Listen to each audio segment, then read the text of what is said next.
The LA Kings look to get back on track at home before heading into the holiday break, and it's a Feedback Friday on this edition of Locked On LA Kings. You are Locked On Kings, your daily podcast on the Los Angeles Kings, part of the Locked On Podcast Network, your team every day.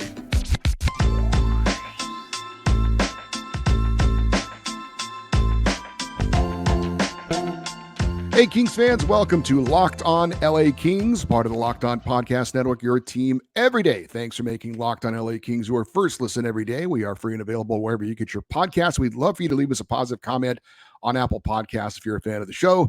And we are also on YouTube. Please like and subscribe if you're enjoying this content. I'm Eddie Garcia, your host of Locked On LA Kings. I worked in sports media for the past 30 years, 20 plus years at the Fox Sports Radio Network. I'm also co-host of the Puck Podcast. It's a weekly NHL review show that's been putting out content for the last 17 years and a passionate LA Kings fan for over 30 years. Today's episode is brought to you by Sleeper. Download the Sleeper app and use the promo code LOCKEDONNHL to get up to $100 match on your first deposit. Terms and conditions apply. See Sleeper's terms of use for details. LA Kings play their final game before the holiday break coming up on Saturday when they host the Calgary Flames. This is the fourth of 7 straight games against division opponents, the first time the Kings and Flames have met this year. So far, LA 2-1 over that stretch of 7 games against Pacific Division opponents. Kings head into the game with a record of 18-7-4, third place in the Pacific, but just 5-6-3 on home ice. Kings are coming off a 2-1 home loss against the Seattle Kraken on Wednesday. Flames are 14-14-5 for fourth place in the Pacific. They are 6-8-4 on the road this season. Flames have won 3 in a row, but that was coming off the heels of a 5-game losing streak, which is a bit how their entire season has gone so far, hot and cold.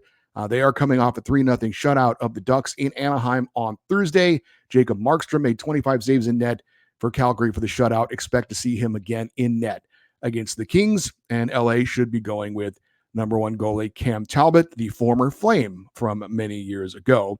Flames leading point scorer is Nazem Kadri with 24 points, and Yegor Sharangovich is their leading goal scorer with 11. Flames came into this season with a lot of changes in the offseason. They got a new general manager, former King Craig Conroy. They've got a new head coach in Ryan Huska, who was promoted from their AHL affiliate, replacing former Stanley Cup winning coach of the LA Kings, Daryl Sutter. The Flames are still trying to recover from losing top players like Matthew Tkachuk and Johnny Gaudreau a couple years ago. They traded Tkachuk to Florida in exchange for Jonathan Huberdeau. Tkachuk then led the Panthers to the Stanley Cup final last year, while Huberdeau has struggled, and he is still not really adjusted to his new team now in his second season. Think Pierre-Luc Dubois times 1,000 with what's going on with Jonathan Huberdeau in Calgary. As for the Kings, they did have a good effort and a lot of shots on goal in their loss against the Kraken, but not good on the power play. Hopefully we can see the same number of shots with better results coming up against the Flames. And the Kings may have an early Christmas gift for all of us Kings fans, and that is the return of defenseman Vladislav Gavrikov. Thanks to Kings insider Zach Dooley, friend of the show Russell Morgan, tweeting out the pictures and the video of Vladislav Gavrikov at practice today, participating in team practice, and he had the normal black jersey on, which means he was not limited to any kind of contact or anything in practice. So I'm sure the Kings will obviously look and see how does he feel the following day after getting back to practice. Specifically, how does the knee feel, which he injured in that game against the Islanders a few days back. But the good news is, even if Gavrikov doesn't get back in the lineup on Saturday, certainly looks like he will be ready to go very soon thereafter, which is good news for the LA Kings. All right, it is a Friday fan feedback show. We got a lot of emails to get you. We have a tweet we're going to read as well, and also try and get to some YouTube comments if we can. But let's start with the emails. This one comes from Bob. He's in Echo Park, and he says, I've been enjoying listening to Edmonton hockey shows lately as they melt down over a tire fire of the Oilers season. This week, the Oilers had to fire up a line blender yet again to back up McDavid's line and try and squeeze any production out of their middle six. This has helped me appreciate the stability of our own center depth and also Pierre-Luc Dubois' presence on the third line, even though we all want to see more points on the score sheet from PLD, given his massive cap hit, his physicality and possession strength has already been causing matchup problems for our opponents, and also has improved the minutes and zone starts for Kopitar and Danault's lines. In fact, I wonder if in small part, if Kopitar's offensive resurgence at his age and Byfield's breakout this season can be attributed to having fewer but more productive minutes from being supported by a strong third line. It's an absolute luxury for us to be complaining about PLD's point total on the third line when you compare how other third lines have been performing league-wide.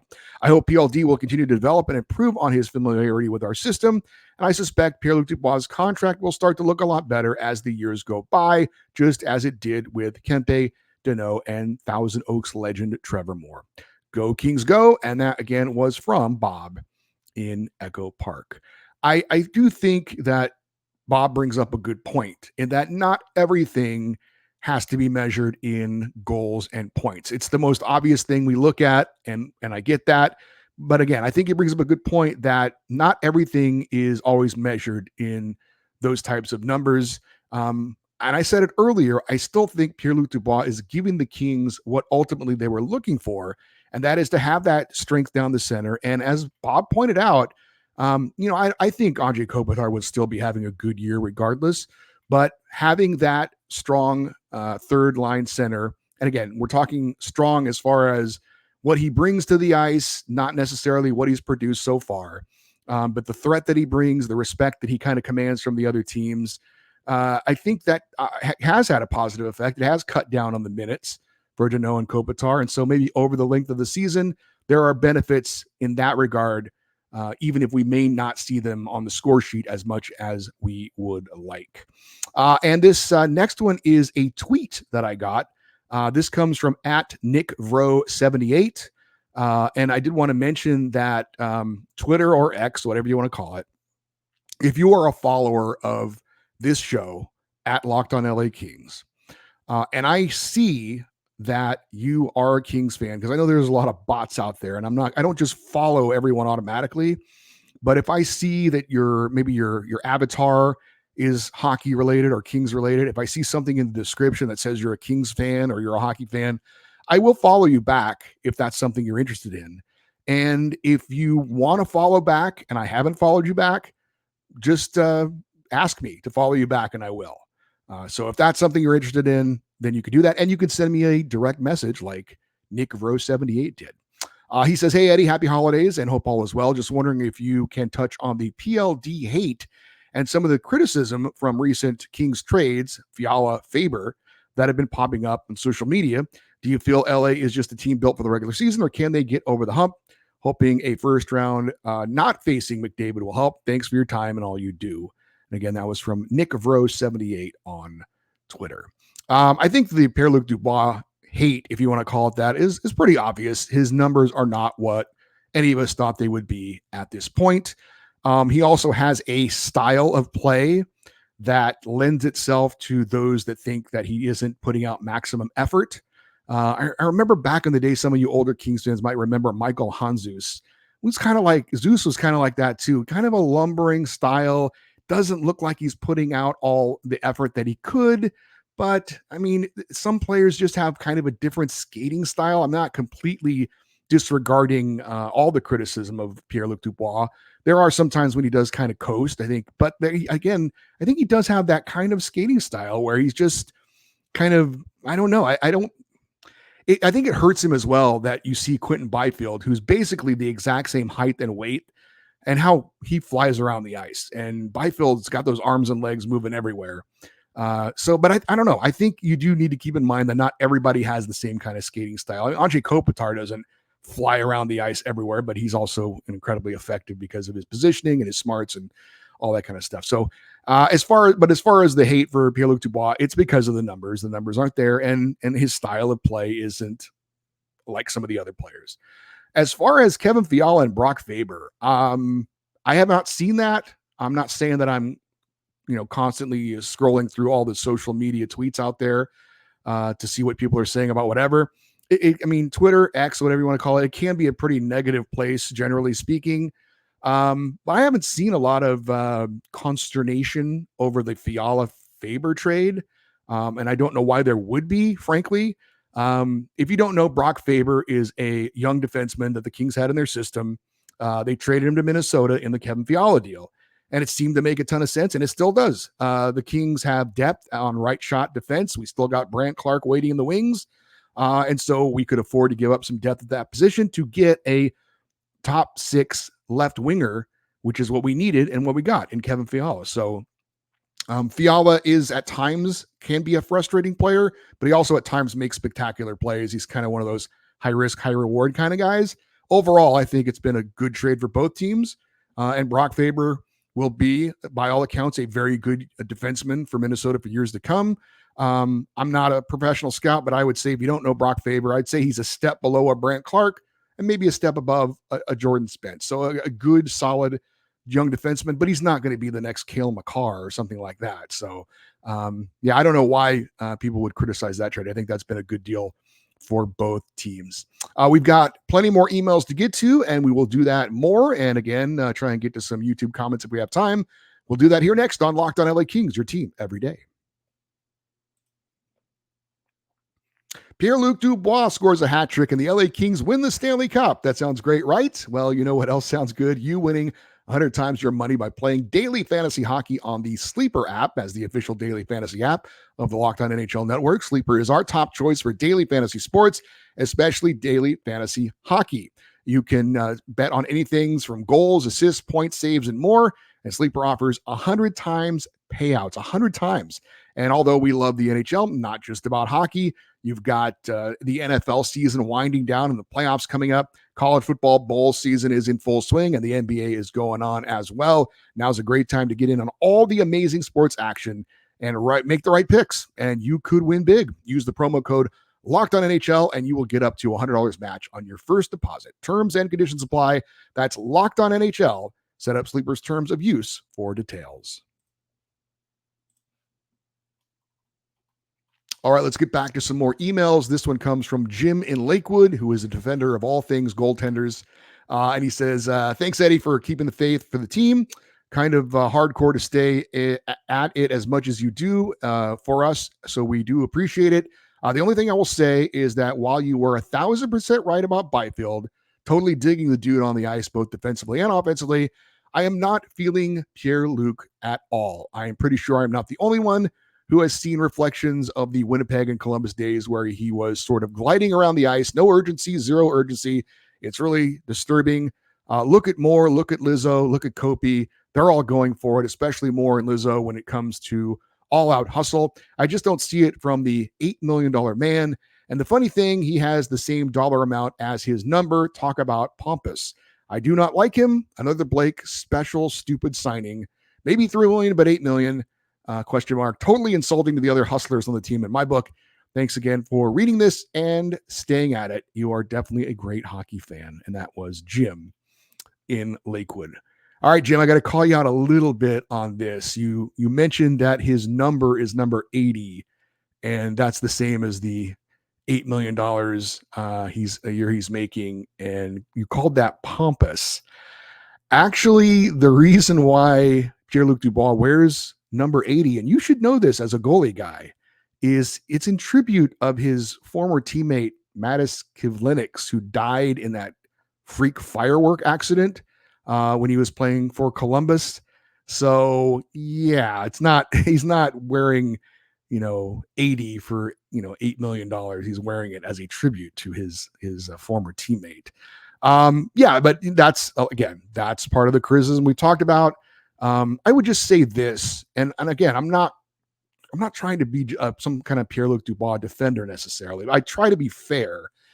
Like I said, his style of play, it's not, like Blake Lizotte, he hustles because he has to hustle to stay in the league. He doesn't have the skills of a lot of other players. That's how he gets it done. And it's great. And he can be a spark plug for the team. And we love watching him play because we love those scrappy guys, little guys that get it done. But he doesn't have it's not really, I think it's apples and oranges when you compare those two guys.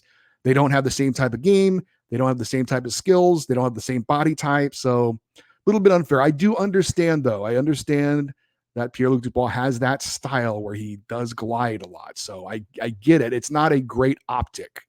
But he had a great game the other day against San Jose. If you saw that game, he needs more of those kind of games, and I think he'll be fine. This comes from Luke in Temecula. He says, "Hey Eddie, I've been an everydayer for the past couple of years now and enjoy the opinions and knowledge you bring to the podcast. It has helped me follow the Kings more closely as I am a newer fan of about 4 years or so. Part of being an everydayer I have come to appreciate is the timelessness of news and insight your show offers because it's a daily podcast.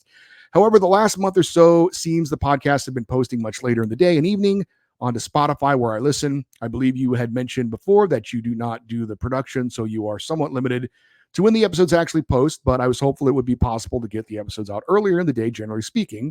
The game preview episodes don't have the same ring to them the day after already watching the game. Not sure if this is only related to Spotify, but thought I would mention it. I will be at the game this Saturday, hoping for a Kings win. Thank you for all the work you do, and Merry Christmas to you and your family. Go Kings, go. That is Luke in Temecula. It's good comment, Luke. So I don't know if anybody else is interested in this, but I'll try and make this brief. I work overnights at the Fox Sports Radio Network. My shift is 11 p.m. to 6 a.m. I come home, immediately go to sleep, and I wake up around 1 p.m. As soon as I wake up, I try to start working on the show, and I want to get it out there by 4 p.m. so that people can listen to the show as they're driving home in their cars for their going home commute. That's the plan.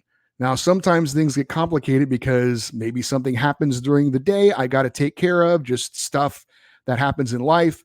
And in particular, around the holidays, when your wife is asking you to go to the grocery store to buy her stuff so she can make holiday cookies or run down to the In-N-Out Burger to get some gift cards for some family members, things like that. So sometimes that pushes things back, but that should probably be helped out a bit once the holiday season is over. But that's what I hope to do every day. I hope to get the show out around 4 o'clock. Sometimes it happens, sometimes it doesn't, but that's the plan. But that's my daily schedule, and that's what I try to do. Sometimes it works, sometimes it doesn't, but that's what I try to do. And like I said, the holidays have kind of gotten in the way a little bit of that as of late. Next email comes from Chuck. He's in Harbor City. Says, I am a proud and fulfilled everydayer. Thanks to you and your diligent reporting, I now know how the developments of the overall Kings system is progressing. Over the past 50 years, I rarely had the knowledge of the up-and-coming players, nor the organizational philosophy. Thanks to you and your weekly report, I am now so informed, and your content is far and above any expectations I have ever imagined. Thank you so much for all you do for us everydayers and all of your listeners. Well, Chuck, thank you very much for those very kind words. If I can do anything to help Kings fans be more informed on the organization, what's going on in the system, that kind of thing, if I can help you become more, enjoy the Kings more, then I'm definitely doing my job. So I really appreciate that. This one comes from Ashley. She didn't say where she's from. So you know how this goes. If you've watched these episodes before, I make it up. If you don't tell me where you're from, I make it up. This is from Ashley. I'm going to say it's Ashley in Anaheim, which is really weird considering what she's about to say. She says, hello, Mr. Garcia. Full disclosure, I am a Golden Knights fan first and foremost, but I cheer for the Kings as my secondary team. I wanted to thank you for your comprehensive coverage of the Kings every day. You've helped me fill out my knowledge of players, upcoming talent in the AHL and their schedule. I love watching this team play. I love their grit and their mentality, and I hope to see them make it out of the first round, especially if it means getting revenge against the Oilers, unless, of course, they face the Knights. Happy holidays. I watch every day and can't wait to see what 2024 will bring. Well, Ashley, thank you very much for listening and watching. Those are two very interesting teams that you are fans of. I'm wondering if maybe you were originally a Kings fan and maybe you actually live in Vegas, not Anaheim. And once the Golden Knights came in, you switched because there was a local team. I know that Las Vegas at one time was a big Kings hotbed. And now people have kind of switched over because of the Golden Knights. So interesting that you are a fan of two Pacific Division rivals. But regardless, thanks for watching. Thanks for listening. And glad you're rooting for the Kings unless they're playing the Golden Knights. We've got some more emails. We're going to try and squeeze in a few YouTube comments if we can. We'll do that here on Locked On LA Kings, your team every day.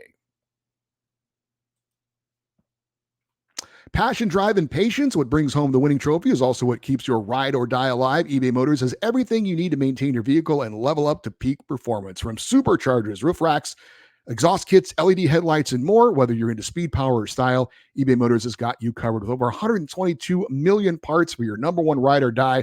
You'll always find exactly what you're looking for. And with eBay's Guaranteed Fit, your part is guaranteed to fit your ride every time or your money back. Because with eBay Motors, you're burning rubber, not cash. With all the parts you need at the prices you want, it is easy to turn your car into the MVP and bring home that win. Keep your ride or die alive at ebaymotors.com. Eligible items only. Exclusions apply. eBay's Guaranteed Fit available only to U.S. customers. And on this show, you get a lot of in-depth analysis and sometimes some hot takes, but I'm going to give you my hottest take of the day. The best lineup in LA right now is the lineup of auto loans at Logix. They start off with their top of my favorites, the proven and dependable new and used vehicle loans. You can count on these guys to get you the lowest rates and save you big time bucks. Up next, they've got the exciting new rookie sensation and their electric vehicle loans with super low rates and flexible payment terms. Rounding out their lineup, they've got their auto refinancing loans and lease buyout loans.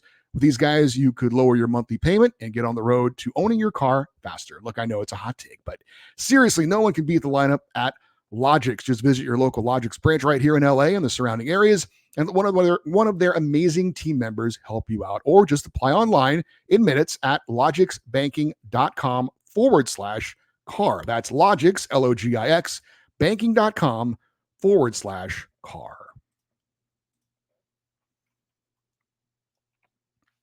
The LA Kings face the Calgary Flames Saturday, 7 p.m. Pacific time. Catch every moment of the hometown broadcast of the LA Kings with SiriusXM on the SXM app.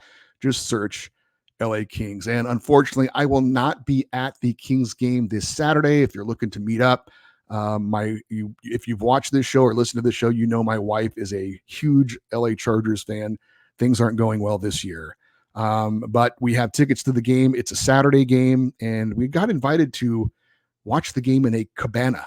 So I don't know exactly what that's going to mean, but looking forward to checking out what that entails. So won't be at the game on Saturday.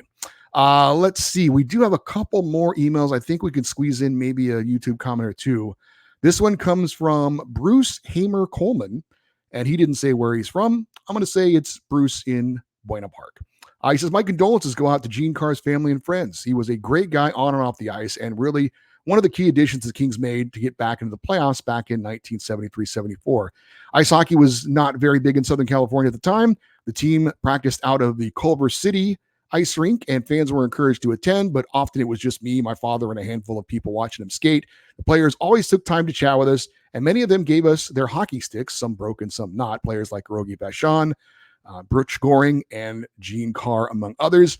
I was really young, but Gene was always kind and seemed to enjoy chatting with me and my dad. On the ice, he was a lot like a lot of other players of that era, fast, gritty, and tough. He was only 5'11", but wouldn't hesitate to drop the gloves with anyone. He took a lot of shots, but didn't light the lamp as often at the NHL level. He used his speed and worked hard in the corners to create havoc and force turnovers. I'm told I attended one of his very first Kings games in 1967, but I was an infant and don't remember much of the game. But I do remember the Kings rosters of the early 70s, and watching those players in person or on TV is among my fondest memories of my youth. R.I.P. Gene Carr, and thank you. Go, Kings, go. I was actually on the Locked On NHL show the other day. I was a guest on that show to talk about the Kings. The host of that show is Gil Martin, and he is out of New York, and we had an off-air conversation about Gene Carr, who also played for the Rangers. So Gil knew of him from his time with the Rangers, and he was telling me that Gene Carr was a super nice guy, but he had his issues off the ice after he played. I guess he had some like addiction issues and whatnot. And he had said that, and it was mentioned in his, I don't know if it was his obituary, but the Kings put out a release about Gene Carr passing away, talked about how he was really into the local music scene and was a fan and friend of many bands. And Gil had told me that he was really good friends with the guys in the band, the Eagles, Gene Carr. So very interesting. Gene Carr passing away recently, unfortunately, former LA King. All right, we're going to try and squeeze in a couple of the YouTube comments here, and they all have a familiar theme. This is from General Lee Concepts. He says, it's still hard to imagine how motivated, how hard at work players like Doughty and Kopitar remain after all these years. Truly, they are leading by example, and over the past few years, the Kings management has made some wonderful additions that worked out. In fact, the Big Q has turned into a very pleasant addition. So that leaves us with one guy who suddenly doesn't know how to put the puck in the net. I fear his inability will begin to wear on the other players. They are still human, and one guy not pulling his weight could turn into a real distraction. I just don't have any advice on how to light a fire under a $7 to $8 million a year player. And of course, he's talking about Pierre-Luc Dubois. As John Madden once said, winning is a great deodorant. So as long as the Kings are winning, I don't think the Pierre-Luc Dubois thing is going to be an issue, as it is right now in Calgary with Jonathan Huberdeau. They're not winning, and they've got a guy making a lot of money who's not living up to expectations and who's playing on their top line and has been counted on to be an important player. It's not at that level. But like I said, as long as the Kings keep winning and having success, I don't think it's going to be much of a distraction. This from Vintage Teal Dog. He says, even though they lost, talking about the game against Seattle, Dubois has been lost all year. Kings goaltending has been solid. When the season started, everyone was clamoring for the Kings goalie situation, and that would be their downfall. Their downfall is playing lazy. Dubois' line was supposed to be the backup line for scoring. I'd sit him out and put Turcotte on that line. Well, Turcotte is not eligible to play because he's still injured. But we did have a listener suggest maybe bringing up Turcotte and putting Pierre-Luc Dubois on the wing. Again, as long as they're winning, I don't see the Kings making any kind of big changes. But at some point, if things aren't going as well, you would think they might try to do something like that. We've talked about it before, moving Pierre-Luc Dubois over to the wing and seeing if maybe that gets him going a bit. And this is what final one comes from Big Lebowski 3961, who is a regular commenter on the YouTube episodes. He says, another frustrating loss for this roster to be below 500 at home is unacceptable.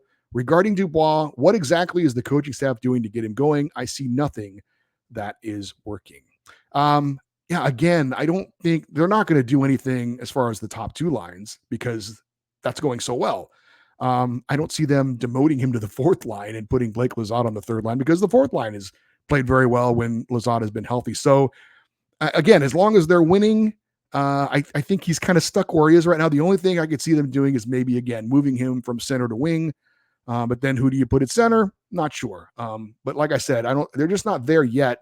But I do understand the concerns of everybody, especially when you see that, I hate to mention this, but Gabe Vilardi has one more goal and I think one more point than Pierre-Luc Dubois, and he's played in half the games that he has so far. But then again, Gabe Vilardi's playing on the top line in Winnipeg, and I think he's probably playing on the number one power play unit as well. And that does make a difference when Gabe Vilardi is not putting up the numbers that he has been. Well, part of it is because he's playing on the third line and he's on the second power play unit. So that is part of the story. Thank you to everyone who took the time to email and to comment on the YouTube episodes. Really appreciate it. If you want to send an email at any time, the email address is lockedoneddie@gmail.com, EDDIE. You can also post your comments on the YouTube episodes as well. For you everydayers, those of you that listen and watch Locked On LA Kings every day, and thank you for doing so. No show on Monday because of the Christmas holiday. We will recap the Kings-Flames game on Tuesday. The Kings are off for the holiday Monday and Tuesday. They'll play Wednesday at home against the Sharks, Thursday in Vegas against the Golden Knights. So a big week coming up for us. But again, no show on Monday because of Christmas. We'd love for you to stay connected with the show by following us on Twitter, X, Instagram, at Locked On LA Kings. All right, that's going to do it for this today's show. I'm Eddie Garcia. Thank you as always for listening and watching Locked On LA Kings, part of the Locked On Podcast Network, your team every day. Have a great weekend. Merry Christmas, happy holidays, and we'll talk to you on Tuesday. And as always, go Kings go.